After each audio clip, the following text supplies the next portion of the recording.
One can question what purpose does a medical malpractice lawsuit serve to society? In theory, the law says deterrence.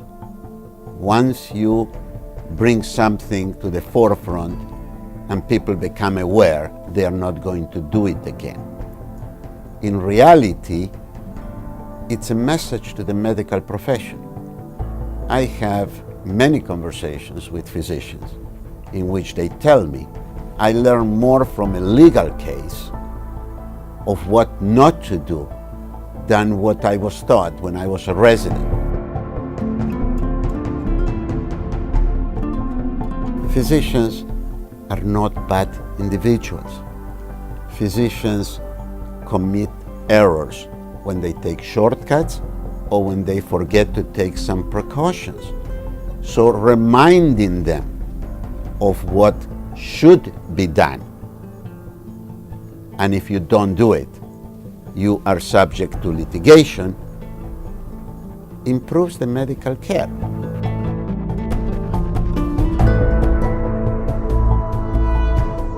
The public hears a lot of times that frivolous lawsuits increase the cost of medicine. The total cost of medical malpractice is less than 0.5%. No lawyer that is familiar with what it takes to evaluate a case, prepare a case, and try a medical malpractice case will ever get involved in frivolous lawsuits. Every day, somewhere in America, more than 300 innocent men, women, and children become victims of medical malpractice at the hands of incompetent and negligent doctors. Last year, over 98,000 victims were killed by doctors. More than 4 million victims are permanently injured each year. Today, the Insider Exclusive goes behind the headlines and when doctors go wrong, impaired doctors, to examine how Dr. Max Borten and Sid Gorovitz, partners at Gorovitz and Borten, got justice for their client in a medical malpractice case as a result of an operating surgeon who was impaired at the time of surgery. Dr. Max Borten, a board-certified obstetrician, gynecologist, and trial lawyer, and Sid Gorovitz have built their reputations based on aggressive and creative trial work. They have obtained numerous 6- and 7-figure verdicts and settlements for clients who have been involved in traumatic situations which altered their lives physically, mentally, and financially. And it has earned them the highest respect from citizens and lawyers alike as some of the best trial lawyers in Massachusetts and in the nation. They have seen many innocent and hardworking people injured and killed by negligent and incompetent doctors, hospitals, and nurses. Their passion is problem solving. They approach each medical negligence case as scientists and lawyers trying to solve a problem. And because they have seen many patients suffer needless injury, they make it their dedicated mission to get legitimate, truthful answers to tough questions and issues like, should the medical history of a physician or a surgeon be available to future patients as a part of their informed decision-making process? Does the hospital have an obligation to patients to monitor a surgeon prior to or during surgery? What responsibility does the ancillary personnel, fellow doctors, nurses, assistants of a hospital have to the patient undergoing surgery where the surgeon may be impaired? What is the responsibility of the medical institution or board of registration of medicine to monitor a physician who has a history of prior impairments? What responsibility does a medical institution have to a patient who has been harmed as a result of the care provided by a physician who is impaired when performing an operation and the patient requires further care and treatment as a result? And through the American judicial process, they get answers to these tough questions, which result in hospitals and doctors being more responsible to patients and society. These successes drive them to help more people who have been harmed by incompetent and negligent doctors. Their goal? To make medicine safer and more accountable, and of course to get justice for their clients. This is the Insider Exclusive, live from Waltham, right outside Boston, Massachusetts.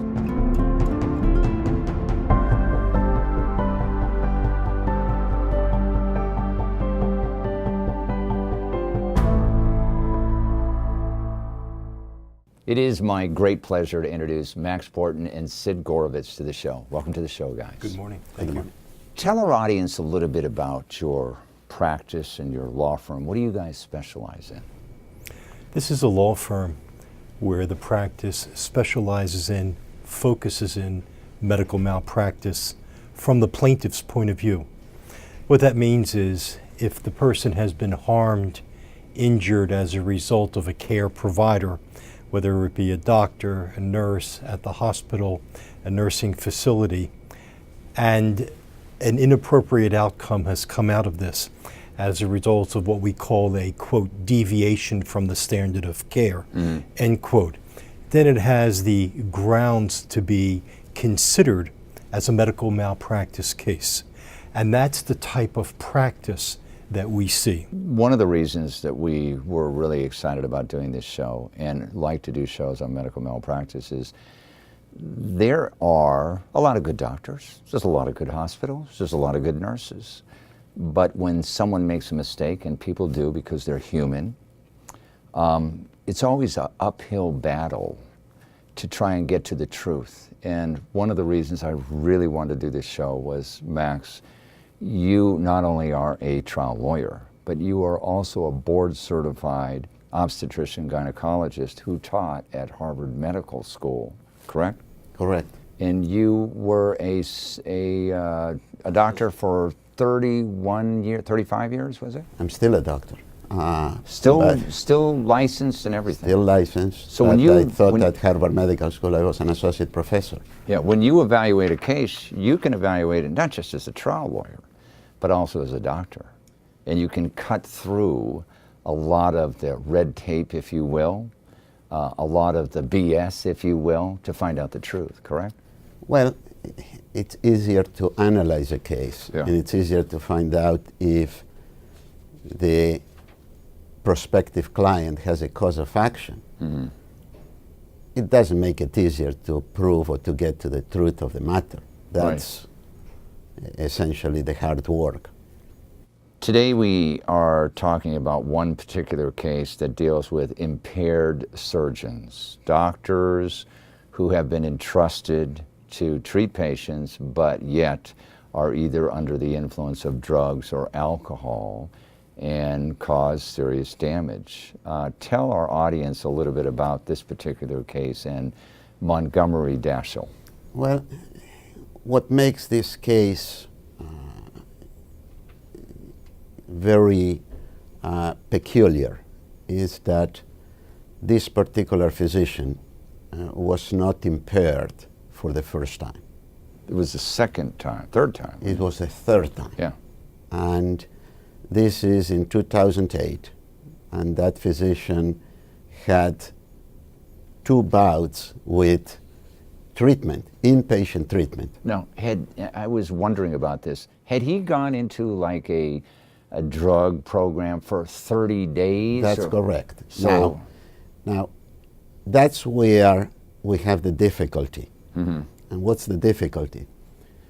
In Massachusetts, when a physician is impaired, or he comes forward on his own, or what usually happens is the hospital says, unless you come forward on your own, we are going to report you to the Board of Registration. Right. So the physician has no option and he comes forward on his own. When the physician comes forward on his own, they have what's called the PHS, Physician Health Services.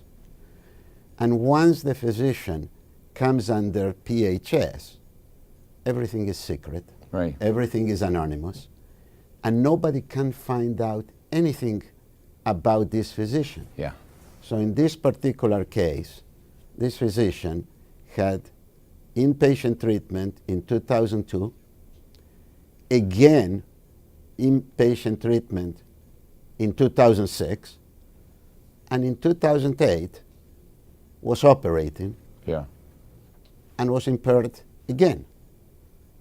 And essentially with the blessing of the hospital, because the hospital, Was aware of of course, is well aware of Yeah. this. It's the only way that he would be allowed back with hospital privileges is to have gone through the PHS program.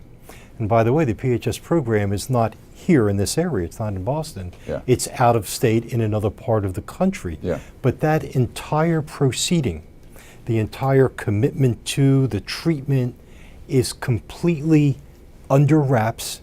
A consumer, i.e. a potential patient who needs a surgical procedure, would have no way of ever finding out that this person was not only previously impaired, but underwent treatment and is now back operating again. Yeah, and one of the reasons we want to do this show is we're talking about the medical profession. We're talking about people who deal with your life, you know, who are operating on you. In every other profession, if you've been arrested for drunk driving, if you have been arrested for, you know, using drugs or whatever, it comes out in a background investigation. Theoretically, in this state, how many times can a doctor voluntarily, and I put that in quotes, voluntarily enter a diversion program like this? Unlimited. Unlimited. So you can go there every month. There is not even any evidence at the board of registration Yeah.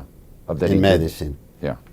that has been the case, Let's or talk at least available to the public. Yeah. Let's talk about your client. What your client had elective surgery. Is that correct? Elective surgery. And what exactly happened? Well, essentially, what we found out was that the surgeon, this was the second time he was operating on Yeah. this client, on this patient. And the surgeon was impaired when he came to the hospital.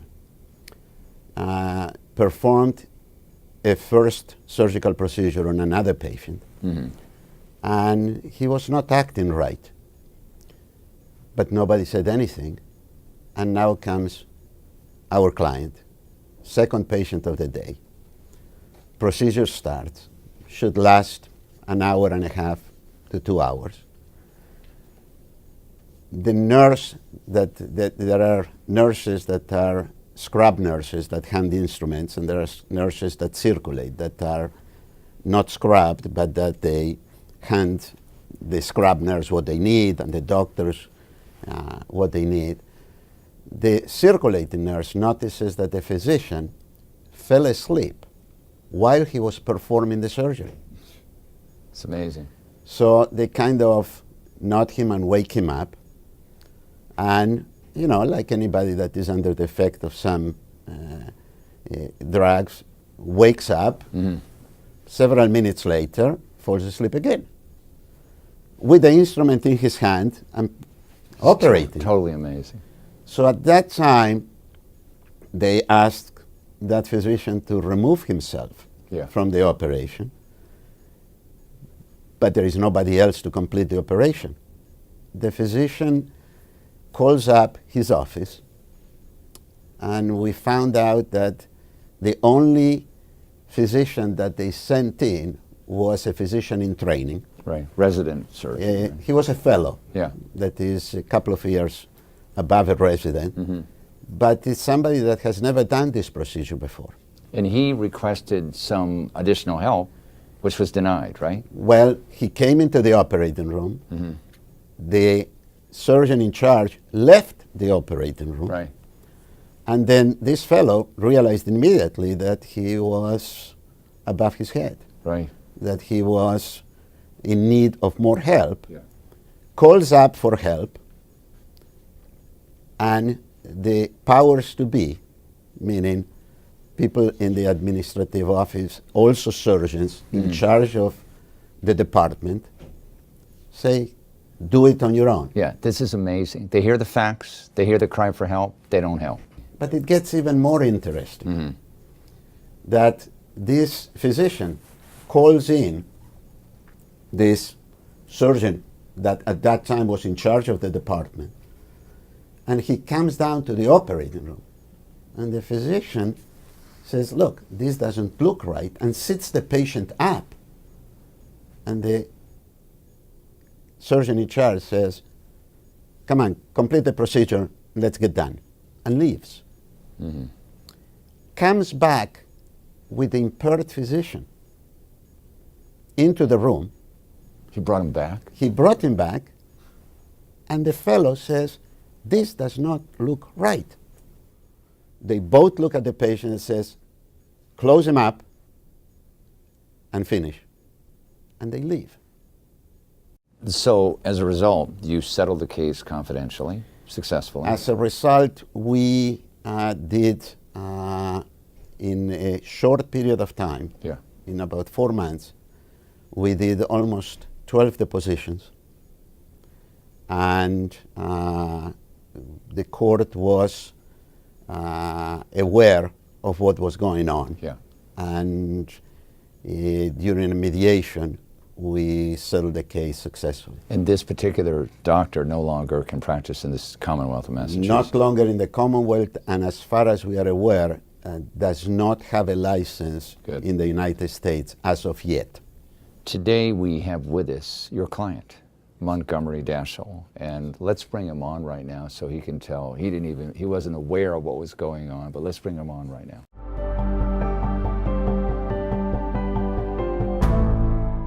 It's my great pleasure to introduce Montgomery Daschle to the show. Welcome to the show. How you doing, Steve?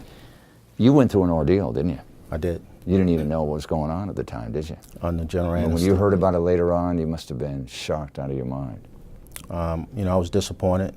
Yeah. I put my trust in the hospital, and the surgeons disappointed me. The hospital disappointed me. Yeah. They lied to me over and over again. Yeah, I think the audience needs to hear that because a lot of people think a man in a white coat is going to tell you the truth. That isn't necessarily true, is it? Well, I have to say the following.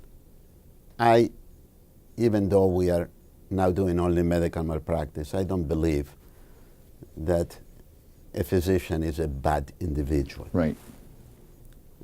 Physicians don't wake up in the morning and say, I'm going to hurt Right. patient number 1 or patient number 2. Right. But they are humans and they take shortcuts. And they do things that they shouldn't do, and that's where hospitals should have some supervisory role. And when they see a physician that is not in the conditions a surgeon should be, should not allow him to go into the operating room. Exactly. It's almost like a bus driver being found drunk. You wouldn't let him drive around 50 people in a bus, right? So this is a combination Yeah. of a lot of people. In this particular case, everybody in the operating room was aware that this physician was not in the conditions to operate Right. after the first surgical procedure. Now, you have an unusual outcome to your case, one I've never seen before in any other client. Not only did Max and his firm settle this case quickly and successfully for you, but you have written a book about your experiences. Tell our audience a little bit about that. The book's titled Mirrored Halls of Blood. You can take a look at the book on the website mirroredhalls.com. It's really about a book about two men who comes from two different walks of life, but they suffer the same diseases: low self-esteem, alcoholism, and drugs. And one man turns to him to get a surgery, and that's how their worlds collide. And a conspiracy is committed by the hospital and government agencies to cover up the botched surgery. It's a pretty fascinating story of a man who trusts a hospital because they actually saved his mother a few years before. They gave her a kidney transplant. So he put his trust into a hospital to go in and look better, to get elective plastic surgery, and he comes out looking like a war victim. Yeah. And that's what the book is really about. The name of the book again is? Mirrored Halls of Blood. And you have a website for that? mirroredhalls.com. Okay, very good. I want to thank you very much for spending time with us, and I wish you much success with your book.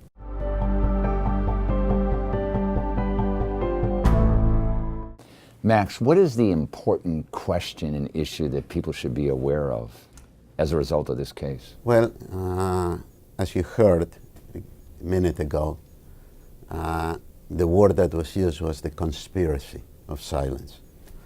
I think that a concept that has been put into effect called peer review, that is a very productive and very reasonable idea, and that is to protect physicians from coming forward and giving opinions without being afraid that they will have to defend their opinions. And that allows physicians to exchange opinions, to be critical of other people's care. That has been misused by institutions to cover up and to clam up and to put everything out of the reach of patients and attorneys like ourselves. Yes. And in this particular case, one of the claims that was dispelled was that the surgery was completed at 6:30 in the afternoon, and the next morning, that happens to be a Saturday, there was a peer review committee already in place. Therefore, you can't find out anything about it. Well, we found out that peer review didn't come into effect until several weeks later. And yeah, the judge was outraged that the court was misguided. Well, you, both of you handled this case spectacularly, got a great result, and I certainly hope our audience learns that when they have a medical malpractice case, they come to you because of your expertise and your background. And thank you very much for being on the program. Thank you for allowing us. Thank you. Thanks for joining us. You can get more information about our guest and the issues at insiderexclusive.com.